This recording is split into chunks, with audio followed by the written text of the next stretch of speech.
প্রথম কথা হলো, আপনারা তো সবাই জানেন যে ছাত্রদের স্বার্থে হোক, যুবকদের স্বার্থে হোক, রাজ্যের বেকার বলুন, শ্রমিক কৃষক থেকে শুরু করে রাজ্যের যে কোনো জায়গায় বেসিক্যালি ছাত্রদের জন্য কেই রাজ্যের মধ্যে লড়াই করেছে। 2016 থেকে আমরাও, এর আগে হয়তো আমরা ফ্রন্ট লাইনে আসিনি, কিন্তু দলে ছিলাম কংগ্রেস পার্টি। 2016-তে যখন একজন মন্ত্রীও আছেন সুশান্ত চৌধুরী মহোদয়, এদিক দিয়ে ছিলেন বিকি প্রসাদ, উনারা যখন চলে গেল, এই সময় থেকে 2016 থেকে 2024 পর্যন্ত এই যে গ্যাপিংটা কে করেছে রাজ্যে?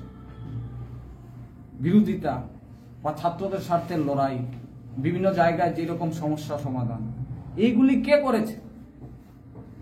আমরা ফুল টিমরাই তো আমরা করেছি এখানে।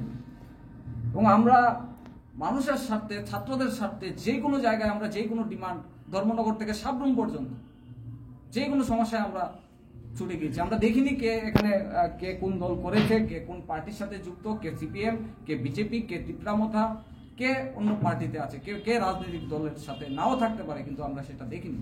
কিন্তু আমরা আমরা রাস্তায় মানুষের কথা চিন্তা করে, ছাত্রদের কথা চিন্তা করে আমরা লড়াই করেছি। এবং আমরা এই লড়াইয়ে, আপনারা তো দেখেছেন, আপনারাও মিডিয়ারা ছিলেন, রাজ্যের মেহনতি মানুষ সবাই জানে যে আমরা প্রত্যেকটা ডিমান্ড আমরা সাকসেস হয়েছি। গভর্নমেন্টকে চাপ সৃষ্টি করে, গভর্নমেন্টের সাথে কথা বলেও আমরা প্রত্যেকটা জায়গায় আমরা সমস্যা সমাধান আমরা করতে পারি। কিন্তু আমরা যেই দলটা থেকে আমরা করেছি, সেই দলের মধ্যে যেই রকম ভাবে একটা গ্রুপ রাজ্যের মধ্যে, যারাই কংগ্রেস ভবনটাকে ব্যাংকে চোরমার করে সোনিয়া গান্ধী, রাহুল গান্ধীকে কংগ্রেস ভবনে জুতা পিটাই করলো, আজকে তারাই কংগ্রেস চালাচ্ছে। তার মানে কি? এবং দিল্লি যারা ইনচার্জ এখানে আসে শুধু ইনকাম করার জন্য, আর কিছু না। যারা প্রকৃত কংগ্রেস বা প্রকৃত যারা ছাত্র যুবরা, তারা এই রাজ্যের মধ্যে যারা কংগ্রেস কর্মীরা আছে, তাদেরকে কোনো মূল্যায়ন দেয় না, মূল্যায়নহীন। টোটালি এখানের মধ্যে একটা গ্রুপ, মানে এটাকে কি বলবো, বর্মন গ্রুপ বলে পরিচিত। যারা কংগ্রেস ভবনে সোনিয়া গান্ধী, রাহুল গান্ধী মুর্দাবাদ, সোনিয়াজিকে জুতা পিটাই করলো, আজকে তারাই কংগ্রেস চালায়। তাহলে আজকে আপনারা বলুন, এই রাজ্যের মধ্যে সারা দেশে কংগ্রেস বিচলিত হয়ে গেছে। এবং নেতৃত্বরা এখানে এসেছে, নেতৃত্বদের সাথে আমরা কথা হয়েছে, আমরা দেখলাম যে চিন্তা করে যে এই রাজ্যের মধ্যে আমরা ছাত্রদের স্বার্থে, যুবকদের স্বার্থে আমরা তো দীর্ঘদিন করেছি, আমরা অন্য প্ল্যাটফর্ম আমরা চিন্তা করছি।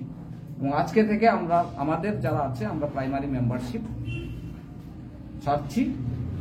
কারণ এই দল যাদেরকে মূল্যায়ন দেয়নি, এই দল কংগ্রেস দল একটা গ্রুপ, যেরকম ভাবে উনারা বলছে যে উনারাই শেষ কথা, উনাদেরকে সঠিক সময়ে আমরা সঠিক জবাবটা আমরা দেব। এবং অনেকে দেখবেন আজকের পর থেকে অনেকে অনেক দিকে লাইন শুরু করবে এবং বিভিন্ন জায়গায় চাপও সৃষ্টি হচ্ছে। আমি আর কিছু বলবো না আপনাদেরকে, আপনারা জানেন আগামী দিনেও আমরা মানুষের স্বার্থে, ছাত্রদের স্বার্থে, যুবকদের স্বার্থে আমরা কাজ করব। কারণ দেখুন, আমরা রাজনীতি বলুন যে একটা প্ল্যাটফর্ম, এই প্ল্যাটফর্মেই আমরা করব। আমাদের এখানে আমরা সিদ্ধান্ত নিয়েছি, আমরা প্রাইমারি মেম্বারশিপ কংগ্রেস দল থেকে আমরা আজকে থেকে আমরা পদত্যাগ করলাম।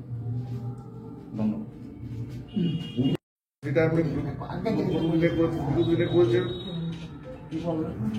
আপনি আপনার ভবিষ্যৎ আন্দোলন বা কর্মসূচি, ছাত্র যুবক বলুন, শ্রমিক তাদের জন্য যে আপনি আন্দোলন করতে যান, যে প্ল্যাটফর্মের মাধ্যমে, সেই প্ল্যাটফর্ম কি নতুন করে তৈরি হবে নাকি নতুন পুরনো কোনো প্ল্যাটফর্ম আপনি যাচ্ছেন? না, দেখুন, এখনো আমরা সিদ্ধান্ত নিইনি। আমরা ধর্মনগর থেকে শুরু করে সাবরুম পর্যন্ত আমাদের যারা কার্যকর্তা আছে, ছাত্র যুবরা আছে, সবার সাথে আমরা বৈঠক করব। আমি জায়গায় জায়গায় যাব, সবার সাথে মিলিত হব, সবার সাথে ডিসকাস করব, তারপর আমরা সিদ্ধান্ত নেব। কতদিন হতে পারে? এই তো কতদিন, দেখুন আমরা তো এখনো সিদ্ধান্ত নেইনি যে আমরা কোথায় যাব, কোন দলে যাব, কি করব কি না করব, আমরা এখনো সিদ্ধান্ত নেইনি, ঠিক না? আমরা আপনাদেরকে বলছি যে আমরা সিদ্ধান্ত নেব, আমরা সবার সাথে আগে ডিসকাস করি। এখানে আমাদের শুধু লিডাররা এসেছে, ব্রজনগর থেকে কেউ এসেছে, কেউ সাবরুম থেকে এসেছে, কেউ বেলুনিয়া এসেছে, কেউ বিশালগড় থেকে এসেছে, কেউ সূর্যমণিনগর থেকে এসেছে। তো আমরা সিদ্ধান্ত নিচ্ছি, আমরা সিদ্ধান্তর পরে আপনাদেরকে আমরা জানাবো। আপনাদের কি বিজেপিতে যাওয়ার কোনো পরিকল্পনা রয়েছে? না, দেখুন এখন সবার সাথে কথাবার্তা চলছে, সবার সাথেই বিভিন্ন পলিটিক্যাল পার্টি বা সবার সাথেই আমাদের কথাবার্তা হচ্ছে, দেখা যাক কি হয় সবার সাথে। তবে আপনারা কংগ্রেসে যাচ্ছেন না? না, আমরা দেখুন আমরা তো কংগ্রেস দল থেকে আমরা পদত্যাগ করছি। আচ্ছা, কারণ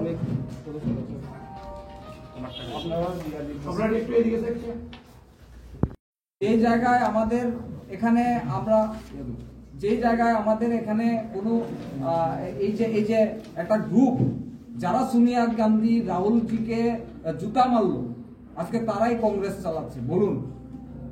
আর দিল্লির এখানে তো আসে, তারা দিল্লির ইনচার্জরা এখানে ব্যবসার জন্য আসে, এখানে ব্যবসা।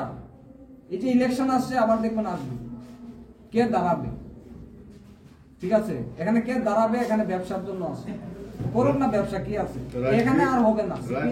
দেখুন এখানে কংগ্রেস একদম মানে এখানে যুব বলুন ছাত্র বলুন এখানে একদম শেষ, কংগ্রেস আর এই রাজ্যে আর হবে না। কথাটা একটু রিপিট করুন তো, এই লাইনটা এই রাজ্যে কংগ্রেস হবে না, আর কোনদিনই হবে না, কোনোদিনই হবে না। মানে কংগ্রেস দল ধীরে ধীরে ধ্বংসের পথে যাচ্ছে। ধ্বংসের পথে চলে সাইনবোর্ড হয়ে যাবে। এখন সম্মেলনটা মূলত শুরু করবেন আমাদের রাজ্যের প্রাক্তন প্রদেশ এনএসইউ-এর সভাপতি শ্রী সম্রাট রায় মহোদয়। আমি অনুরোধ করব ওনাকে ওনার